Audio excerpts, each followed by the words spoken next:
Hi everyone, welcome back to the channel Life with Friends. So today, as you saw from the title, I will be preparing some bread. Sorry, but I did not record me mixing the dough, but I got some footage of me making it off and putting it into the oven and the finished product, and also you'll see me do Pepperpot. So I hope and trust that everyone is doing well. It's January, we're just about halfway through, and this of course was done about the first week in January because I didn't get to do anything for Christmas. I actually was very ill on Christmas up until about New Year's. So everything that was supposed to be done for the holidays ended up being done for New Year's. So this is me making off my bread for the pepper pot that was about to get started also. So I just mixed a small portion, kind of like half of the regular portion. This is me making bread after a really long time. It's been more than probably half a year, or even more than that actually, since I have made bread.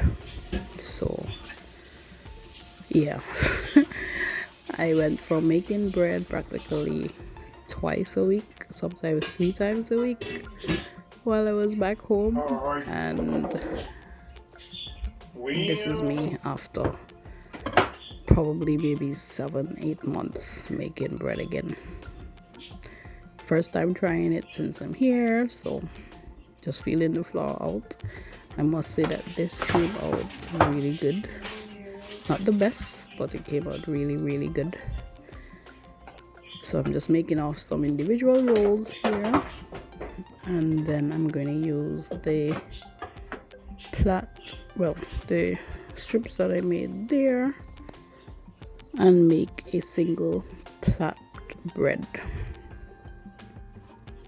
So I must say that bread and pepper pot is essential in a Guyanese household when the Christmas season comes around each year. That's like almost national dish going on right there. So it's for the most part, it's our dish for the Christmas season. You can have it with bread, or you can have it with rice. Some people have it with cassava bread and other, that's what I know about. Maybe provision, I think some people have it with too, ground provision. So but I only enjoy pepper pot with bread, homemade bread. And since I usually bake bread, I would usually do pepper pot and homemade bread. This year, probably, or last year rather, is probably maybe the 5th or the 6th year since I have made my own pepper pot, I must say. Since I've tried my hand at it in my own home for my family, yes, this is probably about the 6th year I've done it on my own, and I must say I got a really good recipe. And initially I got a really good recipe, and that really, I have tweaked it of course and made it my own using the same ingredients, doing it a little bit different, and yeah, it has turned out really good once again, and for that I am truly grateful. So the bread is practically made off, and I'm just rounding off my rolls to put them on the pan before putting them to rise or give for about 40 to 45 minutes, maybe an hour. But it was a bit cold because it is that time of the year, so I left it for just about an hour and 15 minutes. around 10 minutes before I placed it into the oven to bake.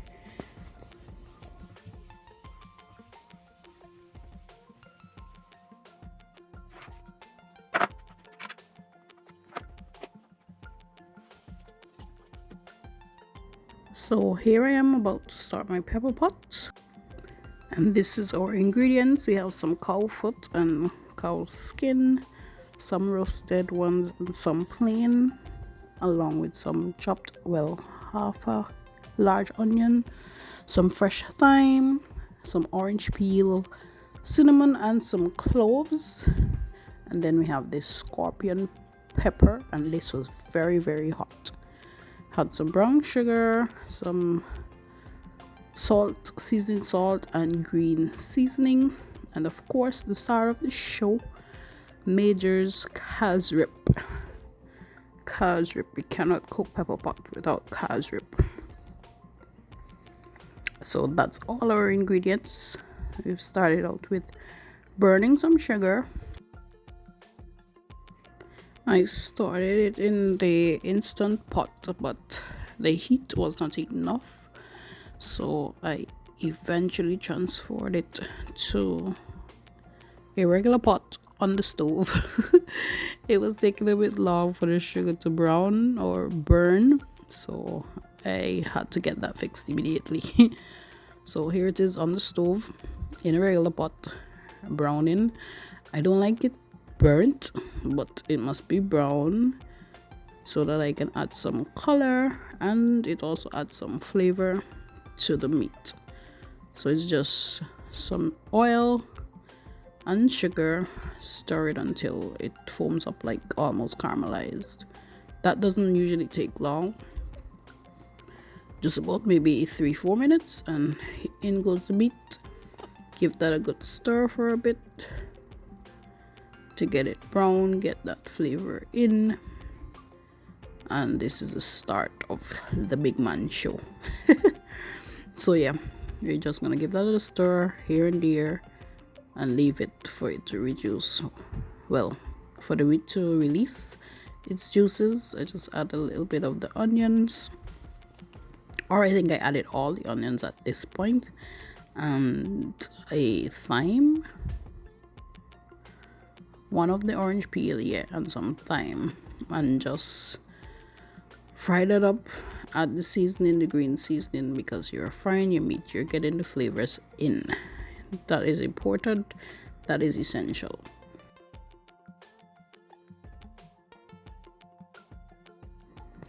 So there we have the meat that has released released some of its juices. I'm just gonna add some casrip, give it a stir before transferring it back into the pressure pot to pressure. For me, I don't like to pressure the meat by itself, like initially, without adding some seasonings, because of course it gets the opportunity to get more flavor once you pressure it with some of the seasonings or most of the seasonings. It gets into the meat. So there I just added a little bit more sugar, brown sugar, not white sugar, brown sugar, and some more casrip, added some water, and then I allowed the meat to pressure for just about, I would say, I had to do it twice because initially I wasn't sure how soft it would get. So initially I pressured it for 25 minutes and then I did another round of 20 minutes. So in all, we're looking at like about 45 minutes. So I was just testing it there. It was still a bit tough, so I had to put it back on. So here I'm just transferring the meat back into a regular pot after it has pressured. Yep, to start the final stage of making this pepper pot. So I added all the other seasonings, the rest of the, what am I saying? Yeah, the rest of the other piece of orange peel, the rest of the thyme, and I added some more sugar. I added the pepper, cinnamon, and the cloves. Yep, added some water and just leave that to simmer,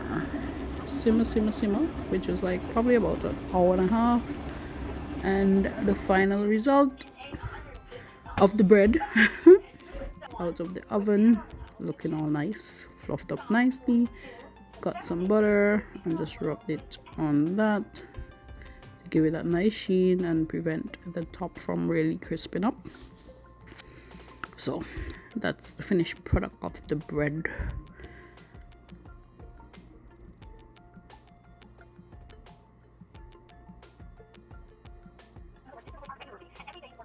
Looking all golden and nice, ready for eating. Just, I guess it wanted to go somewhere. Yeah, just breaking it there. See all that nice gluten developed within the dough. That's what you want right there, that pull. It was hot, of course. You can see a little bit of steam there coming out. But yeah, that was the end of the bread making. Looking all lovely, and it tasted well too. And for the final product, we have our sliced bread and pepper pots. Hope that you guys enjoyed this video. Don't forget to like, share, and subscribe, and do turn on your bell notification so that you'll be notified every time I post a video. Be blessed.